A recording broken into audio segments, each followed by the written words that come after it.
Good morning, everybody. Hey, welcome to Tuesday, November 5th. Glad to have you aboard today. Hope you're having a great morning and looking forward to today's show. Yesterday was still a great day. Markets are still hitting some all-time highs as we move forward for the rest of this year. Uh, that's why, to me, it's vitally important that folks have a strategy to keep track of these markets to make sure that we don't have too much risk within these markets. And the fear is that we won't get out in time. And so we need to have an exit strategy. Folks, to schedule your no obligation X-ray review of your current portfolio, give us a call at 863-382-0037. Hang tight. David will be here in just a moment. And Womack is there. Morning, all. We're at 8:38 now. It's 22 here before 9. That's it. Yeah, let's check in on your money and find out where we're going with that this morning. Because by and large, geez, it really looks like good news. Let's head downtown to the offices of Statler Financial Services and check in with Phillip Statler and see how things are going in his world this morning. Phillip, how are you? Hey, doing well today after yesterday was just great up day across all the markets. I think the Dow, I don't know if it closed at a record, but I know it hit a record high yesterday. Yeah, we were trying to figure that out, whether it was a close or not, before we went on the air, because they started changing the way things go, and now it hits a record in the middle of the day, and they call that the all-time record. But it did peak over the top yesterday during the day, closed up 114 points. NASDAQ, a new record, up 46.8. Standard & Poor's, a new record, up 11.36. I was kidding around before we went on the air. I'm always a little bit more optimistic than you are by nature. But wow, this is almost confusingly high these days, isn't it? Well, yeah, and I think some of it, Dave, had to do with the China deal. There seems to be maybe the U.S. is going to give some leeway to reducing some of the tariffs that were supposed to kick in December. So I think that's kind of fueling the fire too. And nobody said anything negative about what we were getting over the weekend, too, that the first phase of the agreement with China was imminent and coming soon. And generally, it always seems to be waiting for the other shoe to drop. We get some good news, and then a couple of days later, China says, oh, poo on you, and then we tank again. This time, there hasn't been any response from the other side of the ocean, which gives us a sense of optimism as well. Yeah, it does. And so, and I've been on the boat that says we've got to get this thing done if the president wants any chance of getting reelected. And so my feeling is by the end of the year, we'd have something put together. Yeah, and I think the outlook was prescient because politics gets in the way of everything, and we're looking at a re-election year for President Trump next year. And while he's got levers on the economy, there's absolutely no way he's going to do anything to screw it up. At least not consciously. Well, that's true. An interesting Federal Reserve rubber chicken speech this morning. Barkin, one of the guys that sits on the Open Market Committee, was doing a rubber chicken thing, and he was sounding overly optimistic to this boy's ears anyway. No sign of a recession on the horizon unless, and this was his phrase, unless we talk ourselves into one, which is kind of on the same church level that you and I have been talking about for some time. We don't know what's going to trigger the flattening or the decline, but it's inevitable at some point in time, and it may very well just be we talk ourselves into it, right? Well, that's true, because it's one of those things that's on everybody's mind. And as you and I look at the numbers, we see it slowing down somewhat. And so if we see it, then we know everybody else is seeing it too.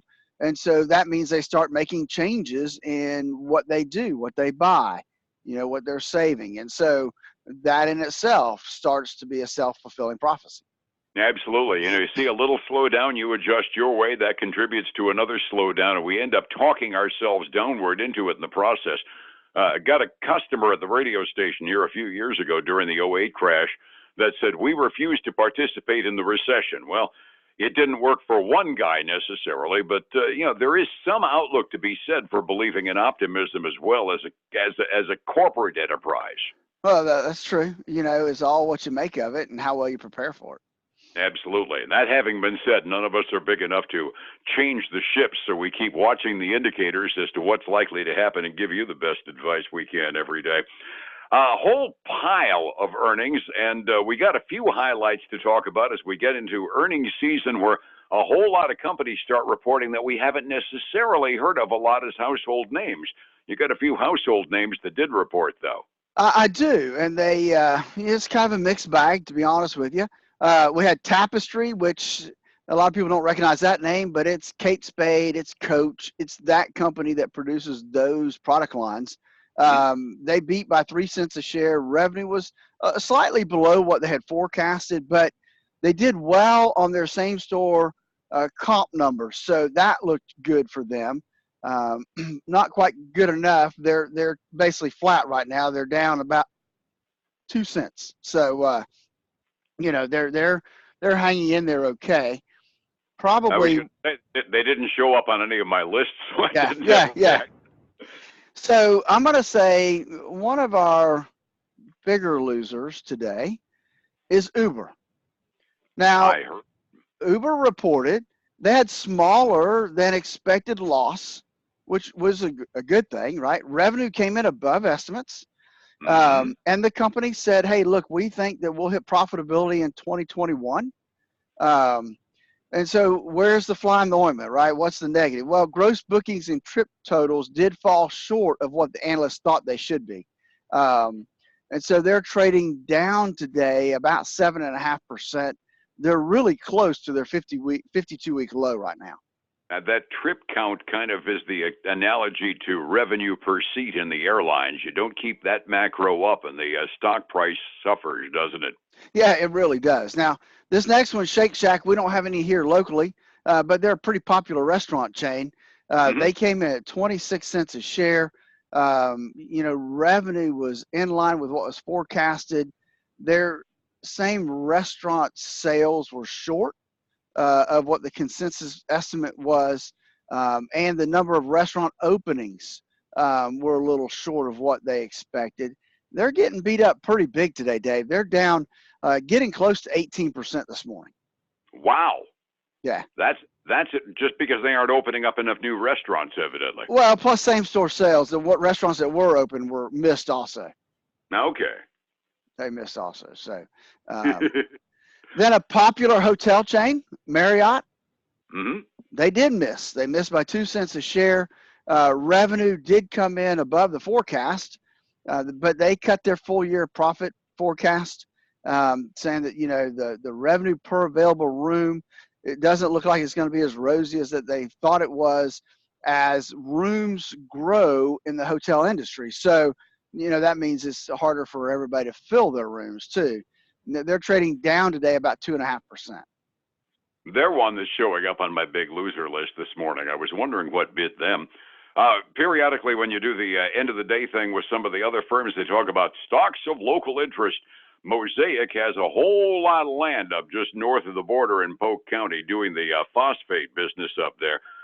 They reported, and looking at the numbers anyway this morning, it sounds to me like there was a miss in their fly in the ointment as well. There was. They missed by about 3 cents a share. Their revenue did come in above forecast, though, but they cut their full year guidance, saying they've had some challenging market environmental issues that's persisted a little bit longer than they had anticipated. And so they're down a little over 4.75% right now. And that's an improvement over the delayed quote that I've got. So that's good news for the local interest folks. Peloton is one of those brands that doesn't really bing an immediate bell, but I know it's luxury goods, clothing, right? No, Peloton is the bicycle, the Ah, stationary bicycle. You have a subscription and you get on this class, a virtual class, and you ride that stationary bicycle. It's a fitness deal. Um, okay. they just went public earlier this year. Their revenue beat the estimates. I guess probably one of their bigger numbers was their connected fitness subscriber roll. That's the people that subscribe to the classes, more than doubled from what it was a year ago. And Cool. so some good news for them. They're trading up today almost 5%. All righty. Hey, a little macro news just popped across my ticker in the process. Trade information, which kind of impacts on the topics that get everybody optimistic here. Our trade deficit in September was 4.7% down, went to a 5-month low. helped by something that hasn't happened since 1978, they said, and it sounds to me like probably an increase in shipments to China for a change. That's good news, and it ought to help the trade optimism, shouldn't it? That is some good news. Hey, the last one I have is a popular name, Groupon. Ah, yes. Groupon earned a penny a share for the third quarter, below the 3 cents that was expected. Revenue missed the forecast also. Their customer traffic has dropped off. Their international sales have dropped off. And they're trading down. It's a cheap stock. They're trading down 9% at $2.73 a share right now. Do I kind of get the feeling that's a concept that's come and gone already? I haven't even heard Rupert mention recently. Yeah, I'm thinking it's probably on its way out. My sneaking hunch. Resetting the table for the morning. Good day yesterday. Dow hit a record during the day. We don't remember whether it's the close or not, but it was still nosebleed territory. NASDAQ and the Standard & Poor's also with record closes. 45 minutes before we open this morning, Phillip, have we got more good news to start the day out? It's looking that way, Dave. Everything's coming up green this morning. The Dow's up 1/3%, $86. The S&P 500 is up about 1/4%, $7.13. NASDAQ's up about 1/4%, almost $22 right now. We've got gold and silver trading down. Gold's down 1%, back below $1,500 an ounce to $1,496 an ounce. We've got silver down almost 1.5%, down to $17.81 an ounce. Crude oil is going the wrong direction. It's going up 0.75% to $56.95 a barrel. All right. Overseas markets, by and large, it's a buying frenzy in Japan this morning. Hong Kong also up, so Asia all closed up this morning. Europe also trading on our heels, upward so far. And I got to make note, because this is a substantial change, talking about confidence in equities, the 10-year Treasury note yield is up by 10 basis points this morning, from 1.73 to 1.83% this morning. It looks like a lot of the smart money is going into equities for a little while, doesn't it? It does, and probably rightfully so. As I've been saying, that I think that maybe we'll probably get a short-term run. It's going to be a bumpy ride, though. Don't get me wrong, but we'll see. I think a short-term run here going into the end of the year. No, understood completely. Phillip, that short-term run doesn't affect somebody who has retirement coming up over the next 3 years. That takes advice and that takes caution. How do I get an appointment with you in order to look over my portfolio and make sure I'm safe? Dave, you are absolutely correct. If folks are 5 years out from retirement, or they are already retired, risk is the one thing that we can control within a portfolio. We can't control the markets, but you can control your risk. And so we've developed a financial x-ray review that will dig down and see how much risk you have in your portfolio, and put it into a numeric formula so you can understand what that means and how it compares to your risk number. Give us a call to schedule that at 863-382-0037. And then catch us every weekend, where we give an informative radio show on News Talk 7:30 a.m., 6 a.m. and noon on Saturdays, 10 a.m. Sunday mornings. And that's, again, on 7:30 a.m. on your sister station. All righty. We stream it, too, at newstalk730am.com. And by the way, apps available, too, on both Android and Apple now as well. Really? Boy, we're really coming into the 21st century, aren't we? Yeah, we finally found out it was another century, so we're advancing a bit. Phillip, thank you so much. We'll catch you tomorrow morning, all right? All right, buddy. Thanks. See you then. Be well. It's 105.7 Light FM and Statler Financial Services, Phillip Statler. Hey, folks, again, I want to thank you for coming out and joining us today. Hope you got a little tidbit out of today's show. Folks, listen, if you've got a substantial amount, what is that? If you got 50, 100, 150,000 or more in your retirement accounts, and you're 5 years out from retirement, or you're already retired, folks, risk is vitally important. It is, again, the one thing you can control. And so give us a call. Let's do a risk analysis through our financial x-ray review. 863-382-0037 to schedule your review. Have a great day. I look forward to speaking to you again tomorrow.